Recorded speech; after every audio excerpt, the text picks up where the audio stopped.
दुनिया सारी, कन्हैया मेरा यार मिल गया। मैं तो भूल गई दुनिया सारी, कन्हैया मेरा यार मिल गया। मैंने छोड़े रे जगत से यारी, कन्हैया मेरा यार मिल गया। मैंने छोड़ी रे जगत से यारी, कन्हैया मेरा यार मिल गया। मैंने छोड़े रे जगत से यारी, कन्हैया मेरा यार मिल गया। मैंने छोड़ी रे जगत से यारी, कन्हैया मेरा यार मिल गया। बोलिए गोविंद भगवान की जय।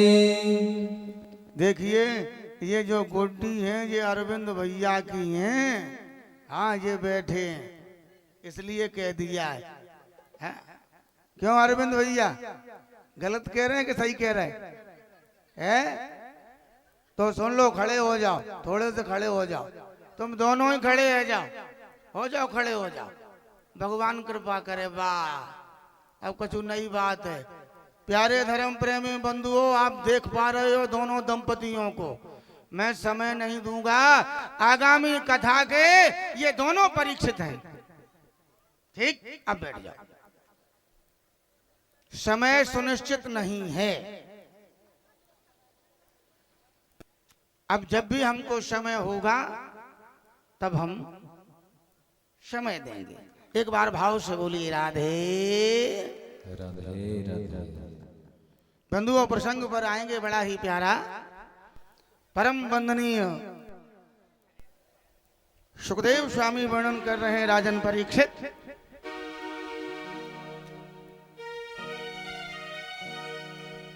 अनिरुद्ध जी के दो विवाह हुए भगवान कृष्ण के पोते अनिरुद्ध के। एक तो हुआ बाणासुर की बेटी के साथ और दूसरा रुक्मी की पोती के साथ।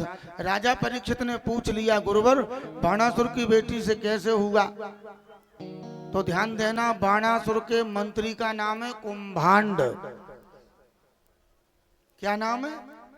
कुंभांड। और कुंभांड की बेटी है चित्रलेखा।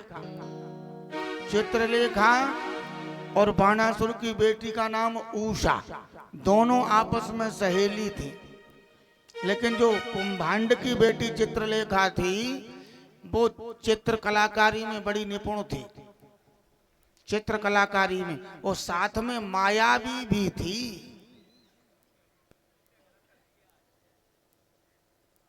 अब एक दिन क्या हुआ,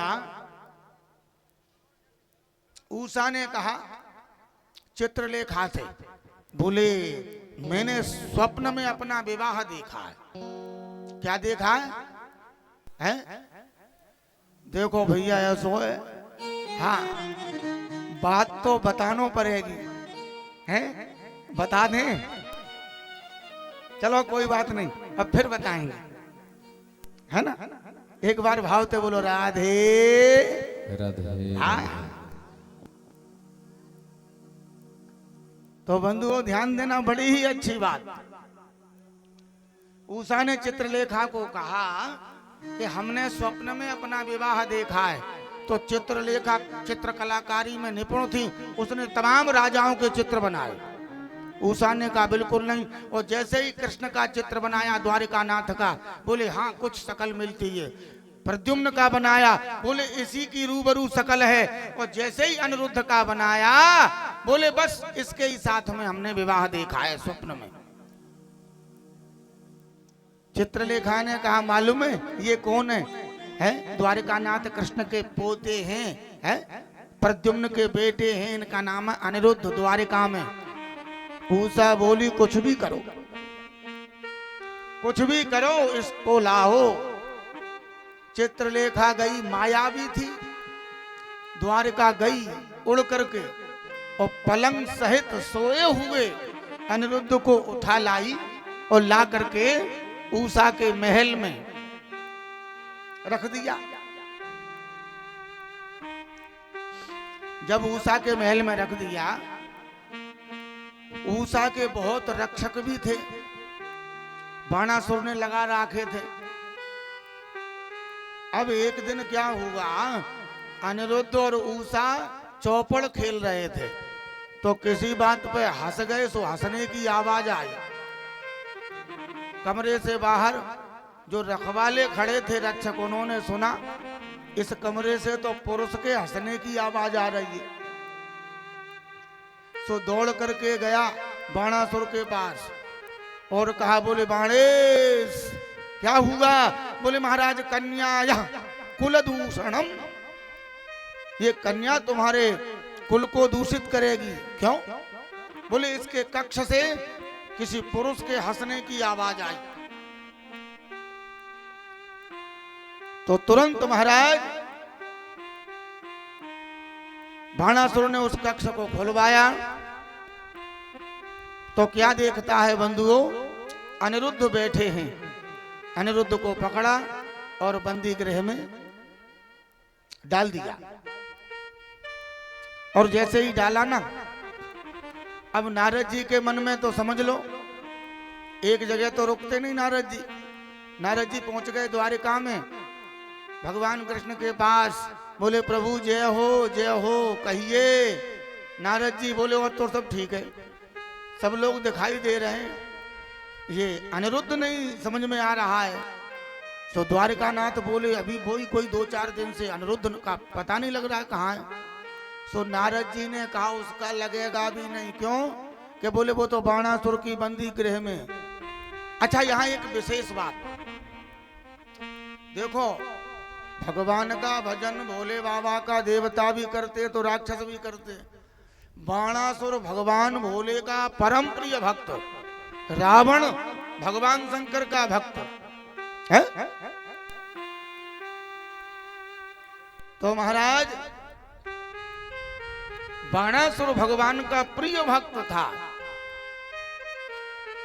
और भगवान शंकर ने उसको एक झंडा दिया, ध्वज। बोले ले जाओ अपने महल पे टांग देना। क्या कर देना? हाँ, महल पे टांग देना, और जब तक ये झंडा लहराता रहेगा तब तक तेरा कोई बाल बांका नहीं कर सकता। और जिस दिन ये झंडा गिरेगा नीचे, उस दिन तू बच नहीं सकता। तो बंधुओं हुआ क्या, जैसे ही कृष्ण को नारद जी के द्वारा पता लगा कि बाणासुर के बंदी गृह में तुम्हारा पोता है, तो द्वारिकानाथ ने सेना को तैयार किया और जैसे ही चले सो बाणासुर के महल का झंडा गिरा। जैसे ही गिरा सो बाणासुर, उत्तम भैया काली प्रसाद पोरवाल जी ध्यान देना, तो दौड़ करके गया। कौन? बाणासुर भोले बाबा के पास। बोले भोले बाबा कृपा करो, क्या हुआ? बोले बस झंडा गिर गया। भोले बाबा ने ध्यान लगा के देखा, गड़बड़, चलो होगी सो देखी जाएगी, तुम हमारे चेला हो, अब तुम्हारी रक्षा तो करना है। सो भोले बाबा बाणासुर के साथ में आ गए दरवाजे पर और बाणासुर से कह दिया तुम जाओ महल में अपने, होगी सो हम देखेंगे। और इधर से द्वारिकानाथ पहुंच गए। भोले बाबा को देखा गेट पे खड़े। सो द्वारिकानाथ कृष्ण बोले भोले बाबा आप? भोले बाबा बोले आप कैसे? द्वारिकानाथ ने कहा ये बाणासुर हमारे पोते को बंदिश ने बनाया है, जरा इसको समझना था।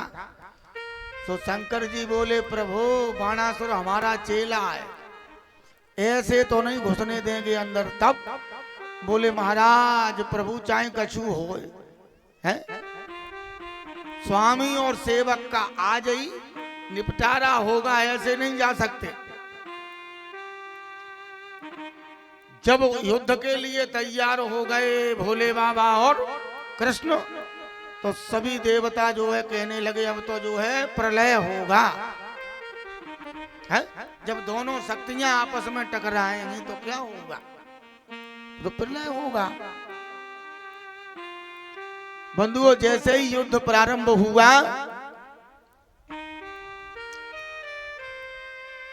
जैसे ही युद्ध प्रारंभ हुआ, ध्यान दें बहुत अच्छी बात, भोले बाबा ने त्रिशूल को उठाया और मेरे प्रभु द्वारिकानाथ ने अस्त्र चला दिया, जृंभणास्त्र।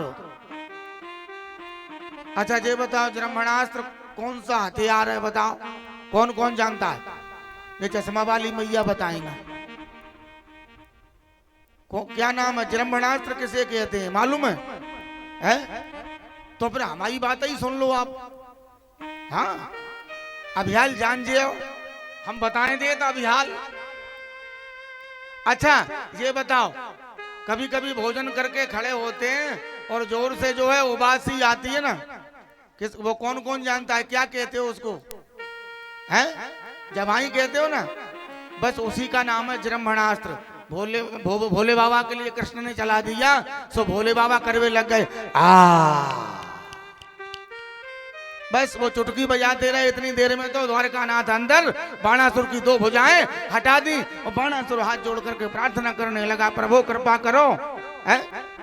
और जो है हमारी ये बेटी है उषा, इसको भी अनिरुद्ध के साथ ले जाओ।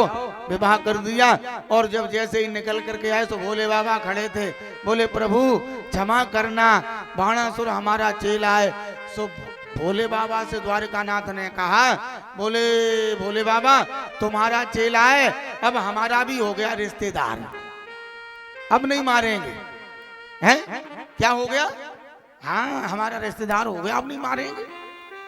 इस प्रकार परम वंदनीय सुखदेव स्वामी वर्णन करते हैं राजन परीक्षित। अनिरुद्ध का विवाह हुआ।